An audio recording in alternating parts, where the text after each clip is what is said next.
I'm former prosecutor Neil Schaus, and I want to talk to you today about California child abuse laws, which are found in Penal Code section 273D. Now, parents call me all the time and they ask, as a parent, do I have a right to spank my children? Or is that illegal? Could that land me in jail? And the answer is that California law gives parents a lot of discretion in choosing how they want to discipline their children. And that includes the use of corporal punishment, such as spankings. So there is a lot of leeway for parents. However, the law draws a limit. There's a line. And basically the line is where injury occurs. So if you use force upon a child and that causes injury, and that could be an internal injury such as hemorrhaging or broken bone, or it could be an external visible injury such as bruising or welts or cuts. If an injury is sustained by the child, then you can be prosecuted for child abuse.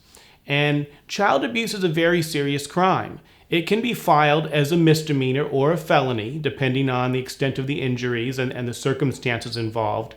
If you get convicted of child abuse as a misdemeanor, you could face up to 1 year in county jail. However, if the case is prosecuted as a felony, you could face up to 6 years in California state prison. And if the child suffers a very serious injury, such as a broken bone or brain damage in the case of a shaken baby situation, then it could be much longer. It could be many, many years in state prison. So it's a very serious crime.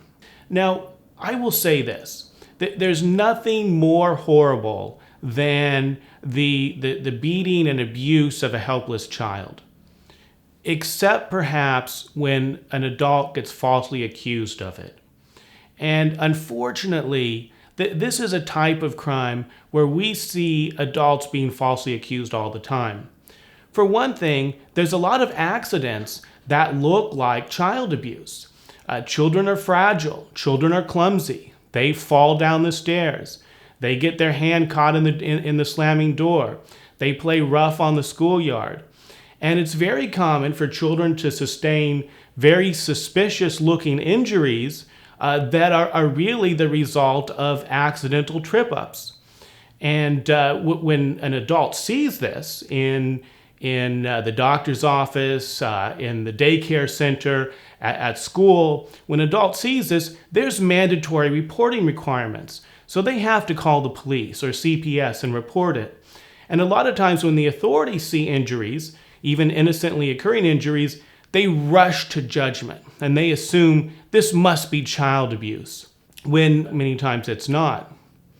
Also, it's very common for children to make false accusations against adults. And we see this for a number of reasons. Sometimes a child is angry at a parent or a step-parent or a babysitter or a teacher because the child feels neglected or mistreated or disfavored. And so the child makes false accusations out of spite or revenge. Unfortunately, as you can see, there's many situations where innocent adults can be accused of child abuse when really they did not engage in child abuse. Here at Schaus Law Group, we've represented many people wrongly accused of child abuse. And we've had a great success over the years at getting charges reduced or dismissed.